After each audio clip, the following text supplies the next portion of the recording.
So ನಾವು nice ರೋಡಲ್ಲಿ ಇದ್ದಿದ್ದು ದಿಗಂತ್ ಜೊತೆಗೆ. ದಿಗಂತ್ ಚಳಿ ಆಗ್ತಾ ಇದೆಯಾ? ಈ ಸತಿ ಒಂದು ಸ್ವಲ್ಪ ಚಳಿ ಜಾಸ್ತಿ ಇದೆ. ಸೊ ಚಳಿನ ತಡೆಯೋಕೆ ಏನು ಮಾಡ್ತೀರಾ? ನಾನು ಮಲೆನಾಡಿಂದ ಬಂದವನು, ಹಾಗಾಗಿ ನನಗೆ ಚಳಿ ಎಲ್ಲ ಅಭ್ಯಾಸ. ಓಕೆ. ಯಾಕೆಂದ್ರೆ ಘಟ್ಟದ ಮೇಲ್ನವರ ನೀವು? ಇಲ್ಲ, ಆಗುಂಬೆ ಪಕ್ಕ, ತೀರ್ಥಹಳ್ಳಿ ಇರೋದು ಆಗುಂಬೆ ಪಕ್ಕ. ಓಕೆ. ಸೊ ಆಗುಂಬೆ ಅಂತೂ ಅಲ್ಲಿ ಬಹುಶಃ 3-4 ಡಿಗ್ರಿ ಆ ಥರ ಚಳಿಗೆ ಹೋಗುತ್ತೆ. ಓಕೆ, ಹೌದಾ? ಸೊ ಇದು ತೀರ್ಥಹಳ್ಳಿ ಪಕ್ಕ ಇರೋದ್ರಿಂದ ಇಲ್ಲಿ ನಮಗೆ ಒಂದು 11-12 ಸೊ ಅಲ್ಲಿವರೆಗೆ ಬರೋದು. ಹೌದು. ಸೊ ಅಲ್ಲಿ ನಾವು ಸಾಕಷ್ಟು ಚಳಿ ಎಕ್ಸ್ಪೀರಿಯನ್ಸ್ ಮಾಡಿದ್ವಿ. ಸೊ ಚಳಿಗೆ ನೀವೇನು ಇದನ್ನ ಮಾಡಬೇಕಾಗಿಲ್ಲ, ಅಭ್ಯಾಸ ಇದೆ. ಬೆಂಗಳೂರು ಚಳಿ ತೀರ್ಥಹಳ್ಳಿ ಚಳಿಗಿಂತ ಒಂದು ಸ್ವಲ್ಪ ಬೆಟರ್. ಆದರೂ ಚಳಿ ತಡಿಲೇಬೇಕು ಅಂದಾಗ ಏನು ಮಾಡ್ತೀರಾ? ಜಾಕೆಟ್ ಹಾಕೋತೆ. ಅದು ಬಿಟ್ಟು ಅಷ್ಟೇ, ಇನ್ನೇನಿಲ್ಲ. ಅಂದರೆ ಲೈಟಾಗಿ ಏನು ತೊಗೊಳಲ್ವಾ? ಓಕೆ. ಸೊ ಏನಿವೆ ನಾವು ನಿಮ್ಮನ್ನು ನಂಬ್ತೀವಿ. ಸೊ ಹಾಗೆ ಇನ್ನು ಸಿನಿಮಾ ಇಂಡಸ್ಟ್ರಿಗೆ ಬಂದರೆ ನೀವು ಸಿನಿಮಾ ಇಂಡಸ್ಟ್ರಿನಲ್ಲಿ ಸಾಕಷ್ಟು ಅಂದರೆ ಇನಿಷಿಯಲ್ ಹಿಕಪ್ಸ್ ಎಲ್ಲ ನೋಡಿದ್ರಿ ನೀವು. ಈಗ life has changed for a lot, for better ಅನಿಸುತ್ತೆ. ನಿಮ್ಮನ್ನು ಅಪ್ರೋಚ್ ಮಾಡೋರ ಸಂಖ್ಯೆ ಅಂದರೆ ಜನರ ಅಟಿಟ್ಯೂಡ್ ಟುವರ್ಡ್ಸ್ ಯು ಅದು ಚೇಂಜ್ ಆಗಿದೆ ಅನಿಸುತ್ತೆ ನಿಮಗೆ? ಖಂಡಿತ. ಅಂದರೆ ಇವಾಗ ಮುಂಚೆ ಯಾರು ನಾನು ಅಷ್ಟು ಸೀರಿಯಸ್ ಆಗಿ ತೊಗೋತಾ ಇರಲಿಲ್ಲ, ಬಟ್ ಇವಾಗ ಸೀರಿಯಸ್ ಆಗಿ ತೊಗೋತಾರೆ. ದಿಗಂತ್ ಅಂದರೆ ಒಂದು ಹೆಸರಿಗೆ ಏನೋ ಒಂದು ಸ್ವಲ್ಪ ವ್ಯಾಲ್ಯೂ ಇದೆ. ಆ ಮಟ್ಟಕ್ಕೆ ನಾನು ಇವತ್ತು ಬಂದಿದ್ದೀನಿ. ಸೊ 4 ಜನ ನೋಡಿದ್ರೆ ರೆಕಗ್ನೈಸ್ ಮಾಡ್ತಾರೆ, ನಮ್ಮ ದಿಗಂತ್ ಅಂತಾರೆ. ಸೊ ಆ ಮಟ್ಟಕ್ಕೆ ನಾನು ಇವತ್ತು ಬಂದಿದ್ದೀನಿ. ಈಗಾದರೂ ಹುಡುಗಿಯರು ಪ್ರಪೋಸ್ ಮಾಡ್ತಾ ಇದ್ದಾರೆ ನಿಮಗೆ ಜಾಸ್ತಿ ಸಂಖ್ಯೆಯಲ್ಲಿ? ಇವಾಗ ತುಂಬ ಜನ ಮಾಡ್ತಾರೆ. ಓಕೆ, ಏನು ಹೇಳ್ತಾರೆ? ಅಂದರೆ ನಾನು ಫೇಸ್ಬುಕ್ಕು ಅಲ್ಲಿ ಇಲ್ಲಿ ಎಲ್ಲ ಮೆಸೇಜ್ ಮಾಡ್ತಾರೆ. ಸಾಕಷ್ಟು ಜನ ತುಂಬ ಇಷ್ಟಪಡೋರಿದ್ದಾರೆ. ಓಕೆ, ಖುಷಿ ಆಗುತ್ತೆ, ಸಂತೋಷ. ಅಂದರೆ ಯಾರಿಗೆ ರೆಕಗ್ನಿಷನ್ ಯಾರಿಗೆ ಇಷ್ಟ ಆಗಲ್ಲ ಹೇಳಿ, ಎಲ್ಲರಿಗೂ ಇಷ್ಟ ಆಗುತ್ತೆ ಏನೋ ಒಂದು. ಬಟ್ ಆ ಲೈಫ್ ನಂದು ಎಲ್ಲಿಂದ ನಾನು ಸ್ಟಾರ್ಟ್ ಮಾಡಿದ್ನೋ ಅವಾಗ ಹೇಗಿತ್ತು ಅಂದರೆ ಯಾವುದೋ ಕಿತ್ತೋಗಿರೋ ರೋಡ್ ಥರ ಇತ್ತು. ಇವಾಗ ಒಂಥರ ನೈಸ್ ರೋಡ್ ಥರ ನೀಟಾಗಿದೆ. ಸೊ ಎಲ್ಲೋ ಒಂದು ಕಡೆ ಸಂತೋಷ ಆಗುತ್ತೆ. ತುಂಬ ಜನ ಇಷ್ಟಪಡ್ತಾರೆ ಅಂತ ಹೇಳಿದ್ರಿ. ನೀವು ಇಷ್ಟಪಡುವಂಥ ಹುಡುಗಿ? ತುಂಬ ಜನ ಇದ್ದಾರೆ. ತಪ್ಪಿಸ್ಕೋಬೇಡಿ, ಹಿಂಗೆ ಹೇಳಿ.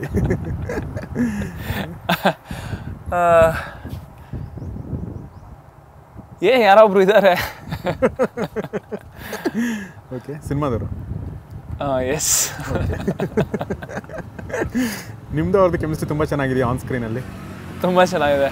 ಓಕೆ, ತುಂಬಾ ಚೆನ್ನಾಗಿದೆ. ಹೌದಾ? ನೋಡೋಕೆ ತುಂಬ ಮುದ್ದಾಗಿ ಕಾಣ್ತಾರೆ ಇಬ್ಬರು. ಹೌದು. ಮದುವೆ ಆಗ್ತಾ ಇದ್ರು ಅವ್ರನ್ನ? ಅದು ಗೊತ್ತಿಲ್ಲ. ನಾನು ಯಾವತ್ತೂ ಲೈಫನ್ನ ನಾನು ಪ್ಲ್ಯಾನ್ ಮಾಡಲ್ಲ. ಸೊ ಅದು ಏನೇನಾಗುತ್ತೋ ಆಗಲಿ ಅಂತ.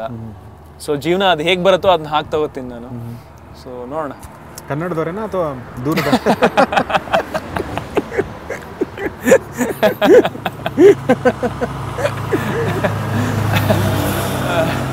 ಇರಲಿ, ನೆಕ್ಸ್ಟ್ ಕ್ವೆಶ್ಚನ್. ಸೊ ಓಕೆ, ನನಗೆ ನಾ ಈ ಎಲ್ಲ ಪ್ರಶ್ನೆಗಳು ಯಾಕೆ ಕೇಳಿದೆ ಅಂದರೆ ನೀವು ನಗಲಿ, ನಿಮ್ಮ ಡಿಂಪಲ್ ಕಾಣಲಿ ಅಂತ ಕೇಳಿದೆ. ತುಂಬ ನಗಿಸ್ತಾ ಇದ್ದೀರಾ ಇವತ್ತು. ಓಕೆ. ಸೊ ಎನಿವೆ, ಕನ್ನಡದ ಅಥವಾ ನಿಮ್ಮ ಜೀವನದಲ್ಲಿ ಯಾರಿದ್ದಾರೆ ನೀವು ಹೇಳಿಲ್ಲ, ಬಟ್ ತುಂಬ ಬ್ಯೂಟಿಫುಲ್ ಆಗಿರೋ ಹುಡುಗಿ ಈಗ ಪಾರಿಜಾತದಲ್ಲಿದ್ದಾಳೆ. ಸೊ ಅವ್ರ ಬಗ್ಗೆ ಹೇಳಿ. ಇದು ನಂದು ಅದು ಕೆಮಿಸ್ಟ್ರಿ ತುಂಬ ಚೆನ್ನಾಗಿ ವರ್ಕೌಟ್ ಆಗಿತ್ತು ಮನಸಾರೆ ಸಿನಿಮಾದಲ್ಲಿ. ತುಂಬ ಜನ ಇಷ್ಟಪಟ್ಟಿದ್ರು. ತುಂಬ ಜನ ಸಿಕ್ಕಿದವರೆಲ್ಲ ಇನ್ನೊಂದು ಸಿನಿಮಾ ಮಾಡಿ ನೀವು ಅಂದರೆ ಒಟ್ಟಿಗೆ ತುಂಬ ಚೆನ್ನಾಗಿ ಕಾಣ್ತೀರಾ, ತುಂಬ ಚೆನ್ನಾಗಿತ್ತು ನಿಮ್ಮದು ಮನಸಾರೆ ಸಾಂಗ್ಗಳು, ಕೆಮಿಸ್ಟ್ರಿ, ಡಾನ್ಸು ಎಲ್ಲ. ಸೊ ನನಗೆ ಒಂದು ಒಳ್ಳೆ ಸಿನಿಮಾಗೆ ಕಾಯ್ತಾ ಇದ್ದೆ. ಅಂದರೆ ಮಾಡಿದ್ರೆ ಒಳ್ಳೆ ಸಿನಿಮಾ ಮಾಡೋಣ ಅಂತ. ಸಾಕಷ್ಟು ಸಿನಿಮಾಗೆ ಆಫರ್ ಬಂತು. ಐದ್ರತಾಗೆ ನನಗೂ ಇಬ್ರು ಜೊತೆ ಮಾಡೋದಕ್ಕೆ ತುಂಬ ಸಿನಿಮಾ ಆಫರ್ ಬಂತು. ಬಟ್ ನನಗೆ ಯಾವುದೋ ಅಷ್ಟು ಸ್ಕ್ರಿಪ್ಟ್ ಇಷ್ಟ ಆಗಿರಲಿಲ್ಲ. ಬಟ್ ಯಾವಾಗ ನಾನು ಈ ಸಿನಿಮಾದು ಕತೆ ಎಲ್ಲ ಕೇಳಿದೆ ನನಗೆ ತುಂಬ ಇಷ್ಟ ಆಯಿತು. ಯಾಕೆಂದರೆ ಅದು ಅಷ್ಟು ಫನ್ನಿ ಆಗಿದೆ, ಜೊತೆಗೆ ಒಂದು ಕ್ಯೂಟ್ ಲವ್ ಸ್ಟೋರಿ ಇದೆ. 2 ಪ್ಯಾರಲಲ್ ಆಗಿ ಹೋಗುತ್ತೆ. ಸಾಮಾನ್ಯ ಈಗ ಲವ್ ಸ್ಟೋರಿ ನೋಡಿ ನೋಡಿ ನೋಡಿ ಜನಕ್ಕೆ ಬೋರ್ ಆಗ್ಬಿಟ್ಟಿದೆ. ಎಷ್ಟಂತ ಲವ್ ಸ್ಟೋರಿ ತೋರಿಸ್ತೀರಾ, ಎಷ್ಟಂತ ಲವ್ ಮಾಡ್ತೀರಾ. ಸೊ ಇದು ಏನಂದ್ರೆ ಸ್ಪೆಷಾಲಿಟಿ ಏನಂದ್ರೆ ಒಂದು ಕಾಮಿಡಿ ತುಂಬಾ ಚೆನ್ನಾಗಿದೆ. ನಂದು ಶರಣ್ ಅವ್ರದ್ದು ಇವಾಗ ನಂದು ಗರ್ಲ್ ಫ್ರೆಂಡ್ ಹೇಗೆ ಒಂದು ಟ್ರ್ಯಾಕ್ ಕ್ಯೂಟ್ ಲವ್ ಸ್ಟೋರಿ ಜೊತೆಗೆ ಹೋಗುತ್ತೋ ಅದೇ ರೀತಿಯಲ್ಲಿ ನಂದು ಶರಣ್ ಒಂದು ಕಾಮಿಡಿ ಹೋಗುತ್ತೆ. ಸೊ 2 ಇರೋದ್ರಿಂದ ನನಗೆ ಈ ಸಿನಿಮಾ ಒಂದು ಆಪ್ಟ್ ಅನಿಸ್ತು. ಅಂದ್ರೆ ಐಂದ್ರಿತಾ ಅವ್ರನ್ನ ಮತ್ತೆ ಹಾಕೊಂಡ್ ಮಾಡಿದ್ರೆ ಮನಸಾರೆ ಇನ್ನೊಂದ್ಸತಿ ಮತ್ತೆ ರಿಪೀಟ್ ಆಗ್ಬೋದು ಅಂತ.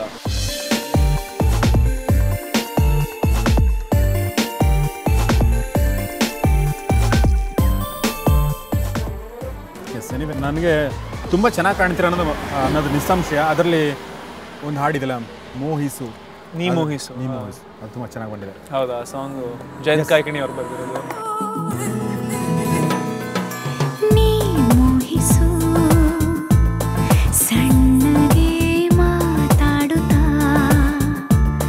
ಸುಮ್ಮನೆ ಓಡಾಡುತ್ತಾ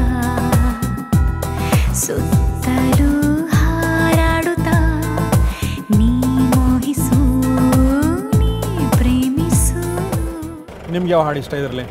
ಇದರಲ್ಲಿ ನನಗೆ ಎ ಚಂದ್ರಿಕಾ ಅಂತ ಒಂದಿದೆ, ಕವಿರಾಜ್ ಅವ್ರು ಬರ್ದಿರೋದು. ಅದು ತುಂಬಾ ಚೆನ್ನಾಗಿದೆ, ಫನ್ನಿ ಆಗಿದೆ ಅದು.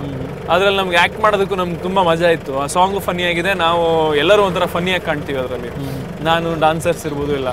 ಸೊ ಆ ಸಾಂಗ್ ನನಗಿಷ್ಟ. ಚಂದ್ರಿಕಾ ಆಕರ್ಷಕ ನೀನು, ಚಂದ್ರಿಕಾ ರೋಮಾಂಚಕ ನೀನು. Hey boy, why you looking at a girl like me now? This ain't the time, this ain't the place. You best be looking at your books instead of my face. Go on boy, don't miss your class. This ain't the time, this ain't the place.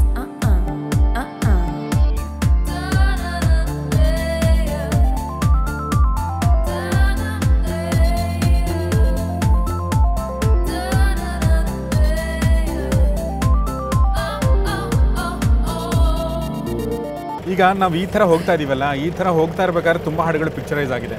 ಹೌದು ಅಲ್ವಾ? ನಿಮ್ಗೆ ಯಾವ ಹಳೇ black and white ಸಿನಿಮಾದಿಂದ ಈ ತರ picture ಆಗಿದೆ. ನಿಮಗೆ favourite ಹಾಡು ಯಾವ್ದು ಹೇಳಿ?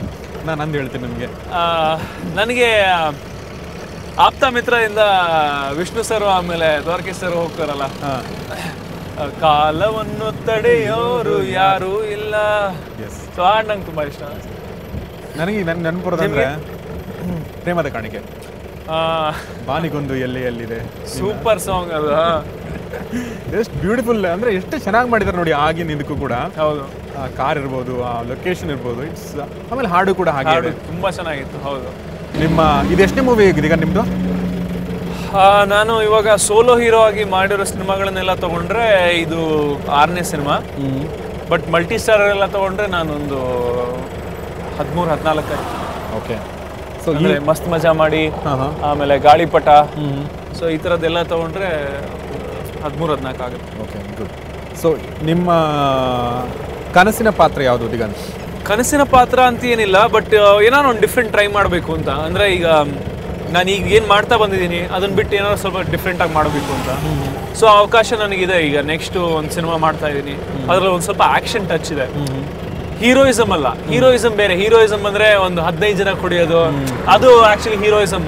ಬಟ್ ನಾವು ಮಾಡ್ತಾ ಇರೋ ಸಿನಿಮಾದಲ್ಲಿ ಒಂದು ರಿಯಲಿಸ್ಟಿಕ್ ಆ್ಯಕ್ಷನ್. ಅವನಿಗೇನೋ ಒಂದು ಸಿಚುವೇಶನ್ ಬರುತ್ತೆ, ಅವನು either he has to die or fight back. So ಆ ಥರ ಸಿಚುವೇಶನ್ ಅಲ್ಲಿ ಅವನು ಹೀರೋ ಏನು ಮಾಡ್ತಾನೆ. ಸೊ ಈ ಥರ ಒಂದು ಅದ್ಭುತವಾಗಿ ಒಂದು ಸ್ಟೋರಿ ಇರುವಂಥ ಒಂದು ಸಿನಿಮಾನ ನಾನು ಮಾಡ್ತಾ ಇದ್ದೀನಿ, ಶೂಟಿಂಗ್ ಮಾಡ್ತಾ ಇದ್ದೀನಿ ನೆಕ್ಸ್ಟು. ಸೊ ಎಲ್ಲ ಥರದ ಜಾನ್ರ್ಗಳು ಮಾಡ್ದಂಗೆ ಆಗುತ್ತೆ. ಸೊ ನನಗೆ ತುಂಬ ಇಷ್ಟ ಆ್ಯಕ್ಷನ್. ಯಾಕೆಂದರೆ ನನಗೆ ಅದೆಲ್ಲ ಮಾಡ್ತೀನಿ. ನಾನು ಸಮ್ಮರ್ ಸಾಲ್ಟ್ ಹೊಡಿತೀನಿ, ನಾನು ಬ್ಯಾಕ್ ಫ್ಲಿಪ್ ಹೊಡಿತೀನಿ. ಆಮೇಲೆ ನನಗೆ ಕರಾಟೆ ಇದೆಲ್ಲ ಬರುತ್ತೆ. ಸೊ ಈ ಥರ ಇರೋದ್ರಿಂದ ನನಗೆ ಆ್ಯಕ್ಷನ್ ತುಂಬ ಇಷ್ಟ.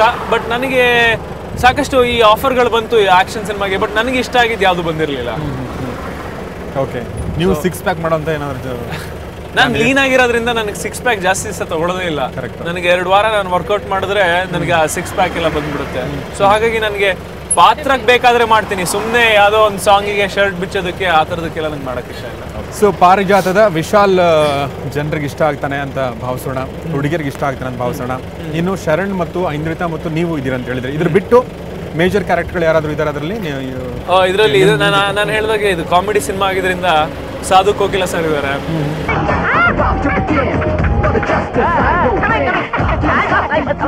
Good morning. ಅಂಗಡಿಗೆ ಹೋಗಿ ನಾಯಿ ಬಿಸ್ಕೆಟ್ ಮಾರೋ ನಂಗೆ ಅವನೇ. ನಾಯಿ ಬಿಸ್ಕೆಟ್ ಮಾರಲ್ಲ, ನಾಯಿ ಬಿಸ್ಕೆಟ್ ತಿಂತೀನಿ. ಮಚ್ಚ ಇವನ್ ಗೊತ್ತಾಗಿಲ್ವಾ? ಶಿಷ್ಯನೆಲ್ಲ ನೋಡ್ದಂಗ ಐತೆ ಮಚ್ಚ, ನನ್ನ ಸಪ್ಲಿಮೆಂಟರಿ ಫ್ರೆಂಡ್. ಅಯ್ಯೋ ಇವನ ಇಂಥವ್ರೆಲ್ಲ ಸ್ಟೂಡೆಂಟ್ ಆಗಿ ಸೇರ್ಸ್ಕೊಬೇಡಕಣೋ, ಇಲ್ಲಿರೋರೆಲ್ಲ ಹಾಳಾಗೋಗ್ಬಿಡ್ತಾರೆ. ಮುಖ್ಯಮಂತ್ರಿ ಚಂದ್ರ ಸರ್ ಇದ್ದಾರೆ. ಸೊ ಈ ಥರ ಒಂದು ಸಾಕಷ್ಟು ಜನ ಈ ಕಾಮಿಡಿ ಆರ್ಟಿಸ್ಟ್ಗಳಿದ್ದಾರೆ. ಸಾಧು ಕೋಕಿಲ ಮತ್ತೆ ಮುಖ್ಯಮಂತ್ರಿ ಚಂದ್ರ ಅವರು ಒಂಥರ ಮೇಜರ್ ಕ್ಯಾರೆಕ್ಟರ್ಲ್ಲೇ ಇದ್ದಾರೆ. ಅಂದ್ರೆ ತುಂಬಾ ನೋಟಿಸ್ ಆಗುವಂತ ಕ್ಯಾರೆಕ್ಟರ್ಗಳು ಅವ್ರು ಮಾಡಿದ್ದಾರೆ, ಸುಮ್ಮನೆ ಬಂದು ಹೋಗೋ ಕ್ಯಾರೆಕ್ಟರ್ ಅಲ್ಲ. ಭಾಸ್ಕರ್, ನಿನಗೆ ಲೋನ್ ಬೇಕು ಅಂತಿದ್ರೆ ಡೈರೆಕ್ಟ್ ನನ್ನ ಹತ್ರನೇ ಬಂದು ಕೇಳ್ಬೋದಾಗಿತ್ತಲ್ಲ, ಅದನ್ನ ಬಿಟ್ಟು ನನ್ನ ಮಗಳ ಕೈಲಿ ಯಾಕೆ ಕೇಳಿಸ್ಬೇಕಾಗಿತ್ತು? ನಾನು ಯಾವ ಭಾಸ್ಕರ್, ನಿನ್ಗೆ ಎಷ್ಟು ಲೋನ್ ಬೇಕಾಗಿದೆ ಹೇಳು. ಅದು ನಿಮ್ ಬ್ಯಾಂಕಲ್ಲಿ ಎಷ್ಟು ಲೋನ್ ಕೊಡಕ್ಕಾಗುತ್ತೋ ಅಷ್ಟು ಕೊಡಿ.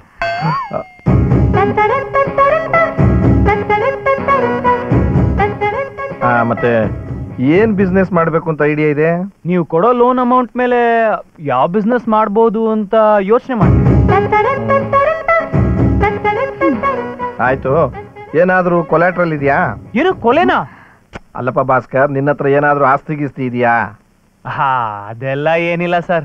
ನೀವು ಲೋನ್ ಕೊಟ್ಮೇಲೆ ದುಡ್ಡು ಸಂಪಾದಿಸಬೇಕು ಅಂತಿದ್ದೀನಿ. ಓಕೆ. ಸೊ ಈ ತರ ಒಂದು ಒಳ್ಳೆ, ಈಗ ನನ್ನ ಅಣ್ಣನ ಪಾತ್ರ ಒಬ್ರು ಮಾಡಿದ್ದಾರೆ. ಅವರು ಅಷ್ಟೇ ತುಂಬಾ ಈ ಕನ್ನಡಕ್ಕೆ ಹೊಸಬ್ರು. ಅವರು ತಮಿಳಲ್ಲಿ ಸಾಕಷ್ಟು ಸಿನಿಮಾಗಳನ್ನು ಮಾಡಿದ್ದಾರೆ. ಬಟ್ ಅವ್ರಿಗೂ ಕನ್ನಡದಲ್ಲಿ ಅವರು ತುಂಬಾ ಈಸ್ ಪರ್ಫಾರ್ಮ್ ರಿಯಲಿ ವೆಲ್. ಒಳ್ಳೆ ಪರ್ಫಾರ್ಮರ್ ಕೂಡ ಅವರು. ಸೊ ಅವರು ಮಾಡಿದ್ದಾರೆ. ಇನ್ನು ಪಾರಿಜಾತ ಒಂದು ಫ್ಯಾಮಿಲಿ ಎಂಟರ್ಟೈನರು, ಜೊತೆಗೆ ಕಾಮಿಡಿ ಇದೆ ಅಂತ ಹೇಳಿದ್ರಿ ನೀವು, ಜೊತೆಗೆ ಲವರ್ಸ್ಗಳಿಗೆ ಕೂಡ ಇಷ್ಟ ಆಗುತ್ತೆ ಅಂತ. ಹೌದು. ಓಕೆ. ನಿಮ್ಮ ಅಂದರೆ ದಿಗಂತ ಈವರೆಗೆ ನೋಡಿದ ದಿಗಂತ ಏನಾದರೂ ನೋಡ್ಬೋದಾ ಈ ಸಿನಿಮಾ? ಇಲ್ಲ, ನಾನು ಅಂದ್ರೆ ಈಗ ಕಾಮಿಡಿಯಾಗಿ ಹುಚ್ಚುಚ್ಚಂತರ ಫನ್ನಿಯಾಗಿ ಮಾಡಿದಿರಿ ಹಂಗ್ ಮಾಡಿದೀನಿ ಈ ಸಿನಿಮಾದಲ್ಲಿ. ಓಕೆ. ಸೊ ರಿಯಲ್ ಲೈಫಲ್ಲಿ ಆ ಥರ ಎಲ್ಲ ಮಾಡಲ್ಲ. ಓಕೆ. ಬಟ್ ಅಲ್ಲಲ್ಲ, ನಾನು ಕೇಳಿದ್ದು ಈವರೆಗೆ ಯಾವ ಸಿನಿಮಾಗಳಲ್ಲಿ ನಾವು ಯಾವ ಥರ ದಿಗಂತ ನೋಡಿದೀವಲ್ಲ ಆ ಥರದ್ದು ಅಲ್ಲದೆ ಅದರಿಂದ ತುಂಬಾನೇ ಡಿಫ್ರೆಂಟ್ ಆಗಿದೆ ಈ ಸಿನಿಮಾದಲ್ಲಿ. ಓಕೆ. ಓಕೆ. ನಾನು ಅದು ಹೇಳಕ್ಕಾಗಲ್ಲ, ಬಟ್ ನೀವು ಸಿನಿಮಾ ನೋಡಿದ್ರೆ ನಿಮಗೆ ಗೊತ್ತಾಗುತ್ತೆ. ತುಂಬಾ ಡಿಫ್ರೆಂಟ್ ಆಗಿದೆ ಈ ಸಿನಿಮಾ ಕೂಡ. ಡಿಫ್ರೆಂಟ್ ಆಗಿದೆ, ಒಂದು ಹೊಸತನ ಇದೆ. ಜೊತೆಗೆ ನನ್ನ ಕ್ಯಾರೆಕ್ಟರ್ ಕೂಡ ಅಷ್ಟೇ ತುಂಬಾ ಹೊಸದಾಗಿದೆ. ಎಸ್ ದಿಗಂತ್, ಇನ್ನು ನಿಮ್ಮ ಪ್ರೊಡ್ಯೂಸರ್ ಬಗ್ಗೆ ನಾನು ಕೇಳಬೇಕು. ಅದು ಕೇಳೋಕ್ಕೆ ಮುಂಚೆ ನಾನೇ ಹೇಳ್ತೀನಿ, ನಿಮ್ಮ ಪ್ರೊಡ್ಯೂಸರ್ ನಾನು ಫೋನಲ್ಲಿ ಮಾತಾಡಿದಾಗ ನನಗೆ ಸಿನಿಮಾ ಬಗ್ಗೆ ನಿಜವಾಗ್ಲೂ ಒಬ್ಬ ಪ್ಯಾಷನೇಟ್ ಇರುವಂಥ ಮೇಕರು, ಆಮೇಲೆ ಆ ಸಿನಿಮಾ ಗಿಮಿಕ್ಗಳಿರ್ತಾವಲ್ಲ, ಅಂದರೆ ಪ್ರೊಡ್ಯೂಸರ್ ಗಿಮಿಕ್ಗಳು ಇರ್ತಾವಲ್ಲ, ಆದರೆ ಯಾವುದೇ ಇರಲ್ಲಂತ ಒಬ್ಬ ತುಂಬ ಒಳ್ಳೆ ವ್ಯಕ್ತಿ ಅನಿಸಿದ್ರು. ನೀವು ಹೇಳಿ.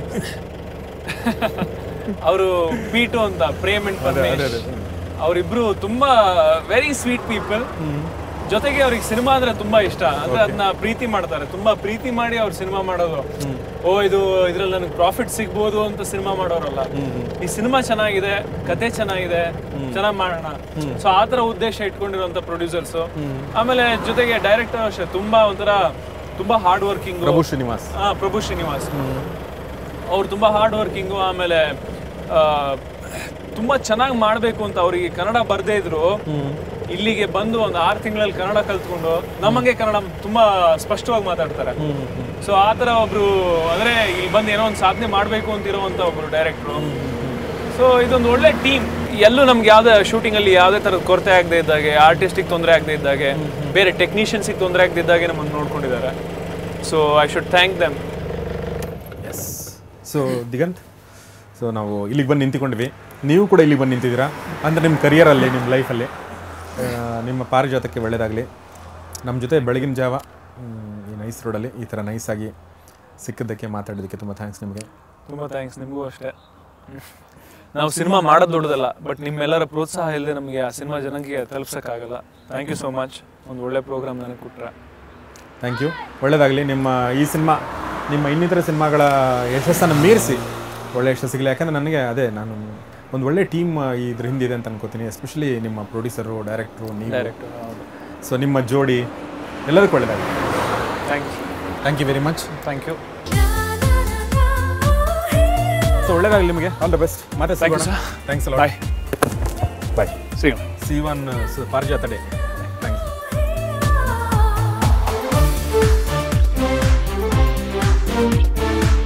ಎಸ್, ಇದು ದಿಗಂತ ಜೊತೆಗಿನ ಜಾಲಿ ರೈಡ್ ಅವರ ಪಾರಿಜಾತ ಚಿತ್ರದ ಕುರಿತಾಗಿ ಒಂದು ವಿಶೇಷ ಕಾರ್ಯಕ್ರಮ.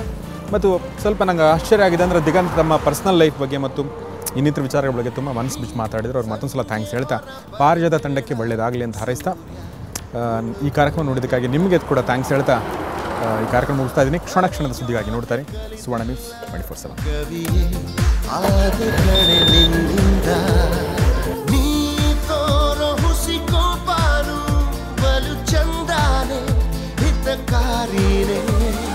ಜೀವಂತ ಆಗುವುದು ನೀ ಸೋಕೋ ಕಲ್ಲು, ಅಲ್ಲೇನೆ ನಿಲ್ಲುವುದು ನಿನ್ನ ನೋಡಿ ರೈಲು, ನಿನ್ನ ಮುಂದೆ ಲೋಕದಲ್ಲಿ ಎಲ್ಲ ಮಾಮೂಲು.